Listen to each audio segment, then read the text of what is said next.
Hello everyone, and thank you for watching my channel. If you like what I'm doing here, please consider subscribing, liking, and commenting. It would really help the channel out quite a bit. Thank you very much. The story of Dr. Kildare. Whatsoever house I enter, there will I go for the benefit of the sick. And whatsoever things I see or hear concerning the life of men, I will keep silence thereon, counting such things to be held as sacred trusts. I will exercise my art solely for The story of Dr. Kildare, starring Lou Ayres and Lionel Barrymore. Metro-Goldwyn-Mayer brought you those famous motion pictures. Now this exciting, heartwarming series is heard on radio. In just a moment, the story of Dr. Kildare. But first, your announcer.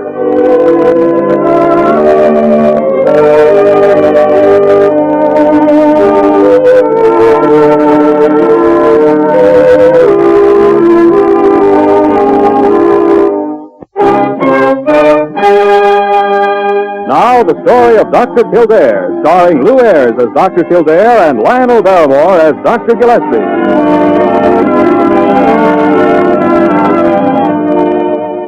Blair General Hospital, one of the great citadels of American medicine. A clump of gray-white buildings planted deep in the heart of New York, the nerve center of medical progress, where great minds and skilled hands wage man's everlasting fight against death and disease. Blair General Hospital, whose ministry of mercy reaches out from its quiet halls to the highways and byways of a huge metropolis. Yes, sir, Doc. Many's the time Kildare rode with me in this ambulance. Of course, he was just an intern then, like you, before they made him a resident. Interesting, Wayman. Well, keep your eyes on the road. Those are the police flares around the smash-up just ahead.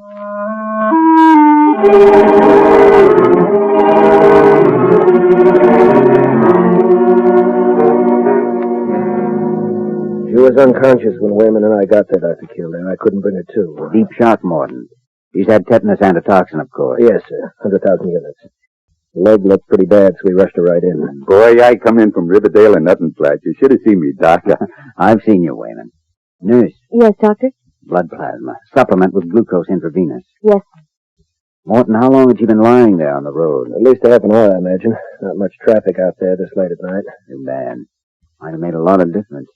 Know who she is? No, sir. No identification on her. Driver's license? No driver's license. No nothing, Doc. She must have been doing 70 when she met up with that tree. Nurse, has Dr. Gillespie been called? Yes, doctor. Will you check again to see that he's on his way? Yes, doctor. If only we could locate her family. Got to have their consent. For what? To save her life? I guess it almost amounts to that, Morton. We have to protect the hospital. When we go into surgery, we've got to have consent from either the patient or next of kin. Oh, there. You looking for me? Oh, yes, Dr. Gillespie. This girl should be operated on immediately. Good. What's wrong with her? Circulation completely destroyed. One lesion gangrenous already. Not a chance of saving her leg. Well, then what are you waiting for? I haven't got consent. Why not? Because the patient's in no condition to sign. We haven't been able to reach her parents. Looks like we're sort of stymied, Jimmy. Yes. No, we're not. That girl's going into surgery. You mean you'd amputate? Without consent? If it's the only way to save her life. Kildare, this girl is your patient. Thanks, Dr. Gillespie. Nurse, prepare the patient for surgery.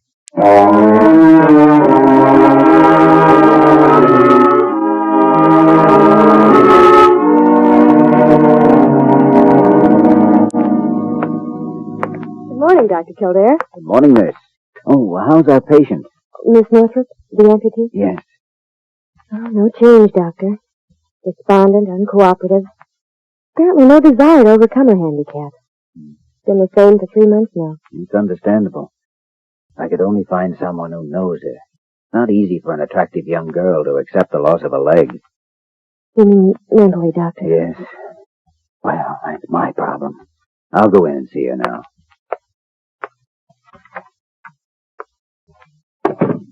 Good morning, Miss Northrup. Get out. Oh, I've had the same greeting for 3 months. Leave me alone, Dr. Kildare. I don't want to see. Miss North. Don't you understand? I hate you. I do understand. But please, won't you tell me the name of some person you know, some of your friends? I have no friends. And if I did have, I wouldn't want to see them. You need them when you leave here. I'm not leaving here. You can't stay here forever, you know. When you're cured, you must leave to make room for some other patient. Please, tell me their names. No. And leave me alone. Why won't you try to walk? Come on, I'll help you. Don't touch me. You feel sorry for me. I can see it in your face. I don't feel pity for you or sympathy. All I want is to be able to close the book on your case and mark it successful. I won't be able to do that until you walk. How can you look at me and imagine that I'll ever be called a success? When I look at you, I can't think of one reason why you shouldn't be. You have youth and beauty. And on the debit side of my ledger, I have one leg. The books just don't balance, Dr. Kildare. You'll only listen to me. You can learn to forget your problem. You will forget it in time. You must learn to walk. Just work with me. Give yourself a chance. A chance, Dr. Kildare. That's very funny. A chance to go swimming again. A chance to go dancing. I'd do a very graceful rumba, Dr. Kildare. I'd rather die.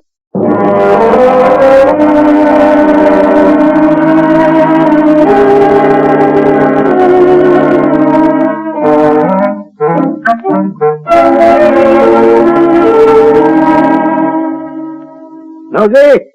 Nosy, Parker! Nosy! Yes, Dr. Gillespie. Nosy, why in thunder are you always poking around here when I don't want you? And as soon as I do need you, you're off in another country. Oh. Didn't I tell you to get Dr. Kildare? He's on his way now. Well, how long does it take a man to come down 4th flight? Exactly 1 minute, Dr. Gillespie. Oh, hello, Kildare. Get out, Nosy. Oh, man. Kildare? I hear you've been having trouble with that Northrup girl in 408 again. That's right. Who told you? Well, I got my spies all over the place. Got your every move charted like a rising temperature. Don't I know? Well, Miss Northrup is difficult, all right. I've done everything to induce the proper mental outlook. Well, she certainly seems to be well enough physically and medically. I should have been leading a normal life by now. Every day she stays here makes it worse for her. Do you think she can hide from the world for the rest of her life? You've done everything you possibly can for her. Yes, and it doesn't work. If only there was some way I could make her have faith in me, believe in me, believe that what I'm doing is best for her. I think that perhaps it would be best for both of you if you got off the case. No. If Miss Northrup succeeds in disposing of me, I'll be only the first in a long succession of doctors. Well, that's a good analysis. It's not enough to save a patient's life if you also destroy the incentive to live. Amputating that girl's leg was a delicate operation that I had to perform. But getting her to accept the fact and find the ability to cope with it is an even more delicate operation. No, doctor. Deserting that girl now would be like walking out in the middle of an operation, leaving the patient helpless on the table. I like to hear you talk like that. If only I knew how to get to her, win her over to my way of thinking. Must be a way. There must. You'll find it, Jimmy. You'll find it. I believe in you. Dr. Kildare, calling Dr. Kildare. Report to the 4th floor immediately. Room 408. Room 408. See you later, Dr. Gillespie.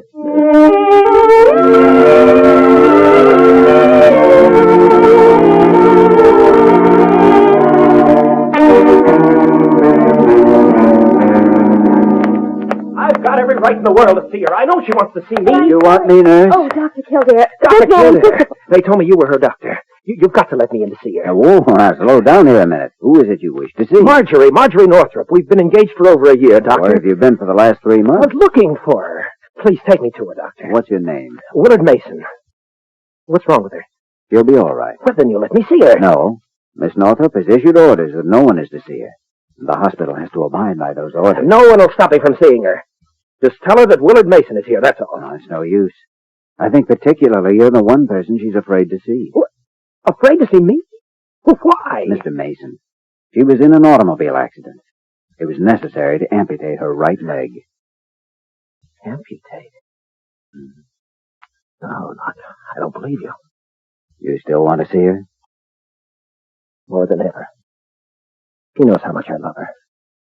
She must know that what happened can't affect my feeling for her in the slightest. You might consider that what has happened may have affected her feeling for you. But at a time like this, Doctor, I should think she'd want to see me more than ever. She'd need someone to lean on. I agree with you, but I'm afraid she won't. She resents pity and sympathy. But I won't give her any. I'll just make believe that nothing's happened. I'll avoid any mention of her leg. That's the one thing you mustn't do. It only makes it more obvious. You must try to understand what she's going through mentally. I'm sorry, Doctor. It's a terrible shock. Hard to imagine Dr. Marjorie. Kildare, Miss Northrup in 408 is flashing. Certainly, nurse. Room 408. That's where she is. Right up the hall. Yes, but no. Hey, wait a minute. Where are you going? Room 408. I'm going in to see her. Don't go in there! Don't go in there! I tried to stop him, Dr. Kildare. That's all right. We'll just wait here a minute. Come on, nurse. I can't see you, Marge. Get out! I don't want to see you. Get out! Marge, please. It doesn't matter. Get out! Please leave me alone. Sorry, but we belong to each other. Nurse. I'll have this man removed, Doctor. No, leave him alone. It doesn't matter, Marge. I love you. Marge, I've always loved Look you. at me! Don't look at me! I'm glad you told her how you felt, nurse, but I think right now it'd be best for you to leave. All right, Doctor. I will. Marge, Please. Yes.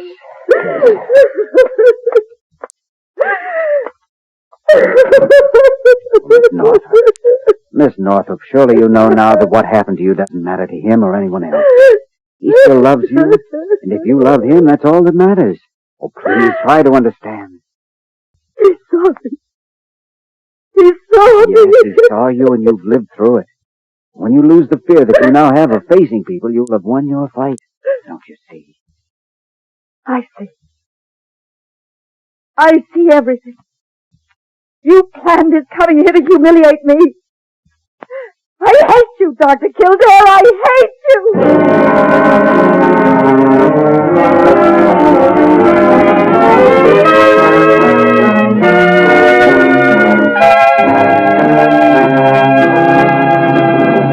The story of Dr. Kildare will continue in just a moment.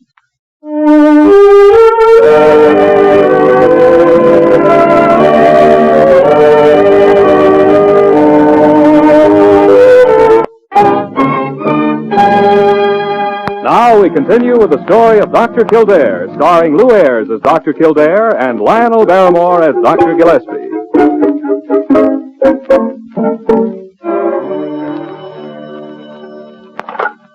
Dr. Gillespie's office, Nurse Parker. What? Those clinical reports on rehabilitation cases? Oh, yes. Dr. Gillespie will be sending them back to you today.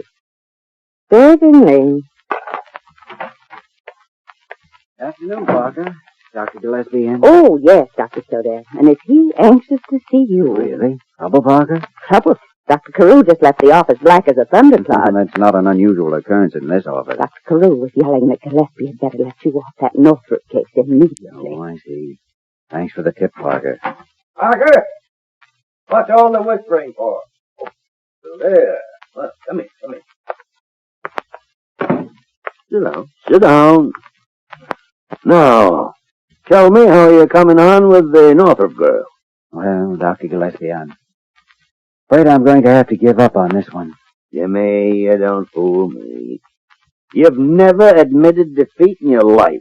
I haven't forgotten that Dr. Carew ordered you to take me off the case this morning. Kildare? No reason why you should get in trouble because of me. I never get in trouble. I don't need anyone wiping my nose. I'll handle my own affairs in this hospital. Just the same, I think I'd like to be relieved of the Northrup case. Yes. As a matter of fact, that fool Carew was just here. Laid down the law. Well, maybe just as well. You know who'll be taking over? Haven't assigned another doctor yet. Might drop in on the girl myself for a day or two. Good. And you can disregard all the basic mental therapeutic treatment. I've tried. I pleaded and cajoled. I tried and appealed to reason and intelligence. I was cruel and cold. Nothing drew the slightest response. Kildare, I've removed you from the case, but I can still ask a staff member to accompany me when I visit a patient. Dr. Gillespie, I don't really know why I worried about you getting in trouble. You go looking for it. I'd be delighted to accompany you.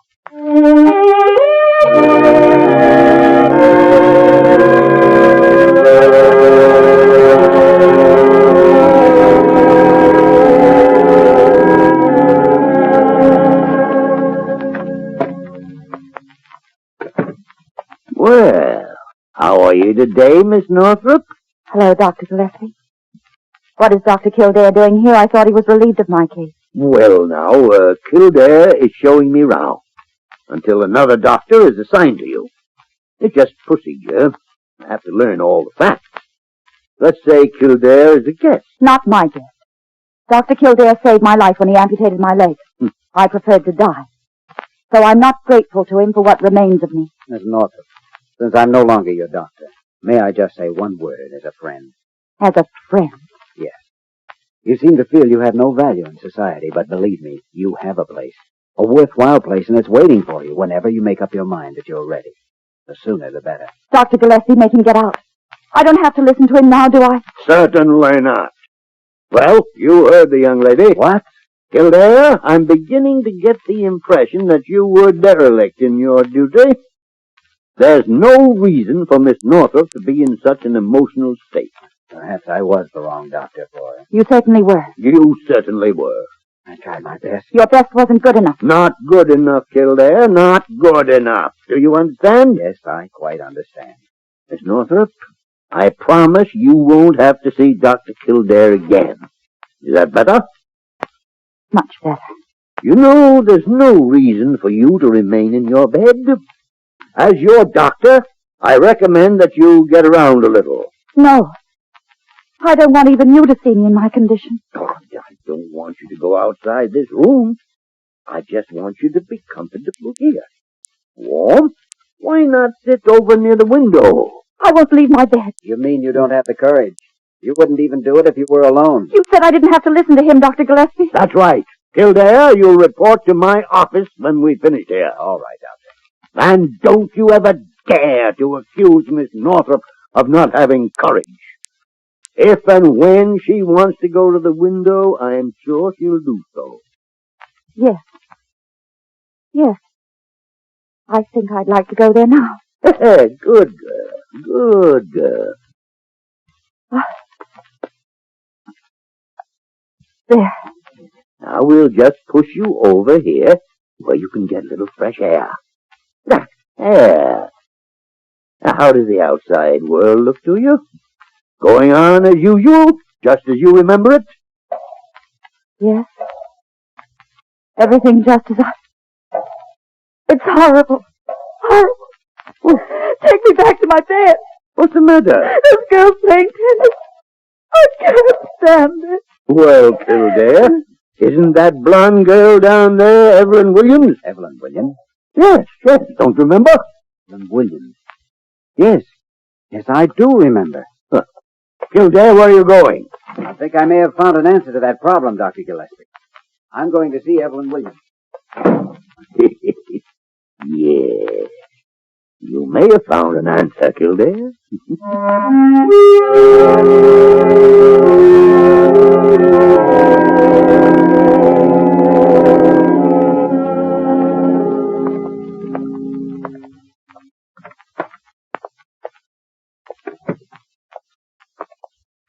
Miss Northrup, I brought someone to see you. No. I've told you I don't want to see anyone. You're no longer my doctor. Why do you keep coming back to torment me? This is only a social visit from someone who has a lot in common with you. Really? Evelyn Williams, I'd like you to meet Marjorie Northrup. Hello, Marjorie. How do you do? This is the girl you saw playing tennis on the court under your window. I can't see that we have anything in common there, Dr. Kildare. But you play a very good game of tennis, Miss Williams. Thank you. I was doing quite well up to 3 years ago. Almost made the finals in the women's singles. And then I had to learn all over again. Oh, what happened? Why? Had an accident. An automobile accident. You did? Mm-hmm. That's what happened to me. Yes, Evelyn was a mighty lucky girl. She was out of the hospital and around again in no time. I've often thought how fortunate I was not to lose both legs. What did you say? Oh, I'm sorry. I shouldn't have mentioned it, I guess. Was You mean you actually have... Why, I don't believe it. This is another one of your tricks, Dr. Kildare. No, believe me, it isn't, Miss Northrup. Although Evelyn certainly would fool anybody. Oh, I'm very flattered that you seem surprised, but well, I'll show you. Here. Look. It is. It is. Oh, Margie, I understand. I was doubtful at first, too. And been amazed as you are. Now I'm only very, very grateful. And you play tennis as well as before? Mm-hmm. Almost. I dance and ride, too. Oh, that's wonderful. Do you think that That you could do the same? Certainly. It only takes a great desire and a little strength of will. And maybe more courage than I have. Courage? Maybe. But I just got lonesome trying to hide from people. Then one day I took stock of myself. People wear glasses and they aren't ashamed. My best friend Alice wears a hearing aid and she's perfectly normal. So I said to myself, what have I got to lose? Here I am. Do you suppose you could teach me to walk? I'd be very happy to. But there's someone who could teach you much better than I if you'd allow him to. Allow him to? Oh, of course I will. Who is it? Dr. Kildare. Oh. Dr. Kildare? Yes, Miss Northrup. You've asked me so many times to try. I think I'd like to now. Good. Evelyn, would you help her? Oh, of course, Doctor. Marjorie's very simple. There we are. Now, stand up. Oh, I can't. Evelyn, help me. You'll need no more help now.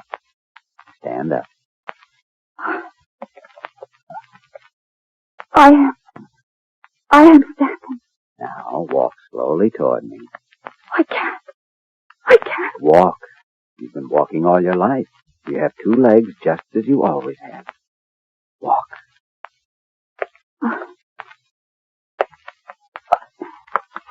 Oh, I can't. I knew I couldn't. Now, you did fine for the first time. I'll never make it, never.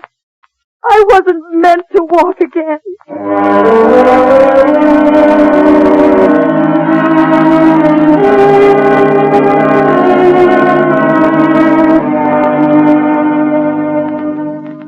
I can't wait all day for this party of yours to come off, Kildare. Mason should be along any minute, Dr. Gillespie. I feel like a fool sitting here in the waiting room of my own hospital. They'll be sending me out on an ambulance call if I don't look out. Here he comes now. Dr. Kildare, I rushed right over as soon as I got your message. Is there something wrong with Marjorie? Not a thing in the world, Mr. Mason. By the way, I'd like you to meet Dr. Gillespie, our chief of staff. Oh, how do you do, sir? How do you do, young man? Dr. Kildare here is treating us to one of his dramatic finishes. Has Marjorie asked to see me, Dr. Kildare? Yes, she has. Oh, that's wonderful. May I go in? That won't be necessary. She's coming down the corridor to meet you now. Marjorie. Look, she's walking. Alone. Will. Oh, Will. Marjorie. Oh, darling, I'm so happy. Kildare? Yes, Doctor. Don't stand there gaping like an idiot. Come on, we've got work to do. Of course, Dr. Gillespie, of course.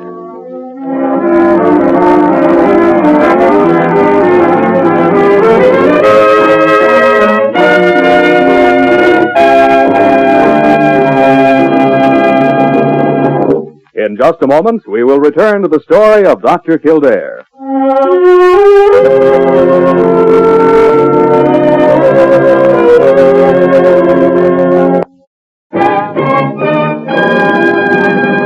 Now, once again, the story of Dr. Kildare, starring Lou Ayres as Dr. Kildare and Lionel Barrymore as Dr. Gillespie. Dr. Kildare, calling Dr. Kildare, report to the 5th floor. Well, what are you waiting for, Kildare? I thought I'd like to show you a little present I just received from Miss Northrup. She sent you a present? Girl must be ill again. Read the inscription. To Dr. Kildare, with gratitude, Marjorie Northrup. Very impressive. She made one mistake. Mistake? Yes, it should have read, to Dr. Gillespie with gratitude. What in the world would she be grateful to me for? You cured her. You're talking nonsense, Kildare. You planted Evelyn Williams on that tennis court, and you made sure Miss Northrup saw her. Now, see here, Kildare. That's a pack of lies. Who told you a thing like that? See you later, Dr. Gillespie. Nosy. Nosy Parker, that's who it was. Oh, wait till I get my hands on that woman. Nosy! Nosy! Where are you?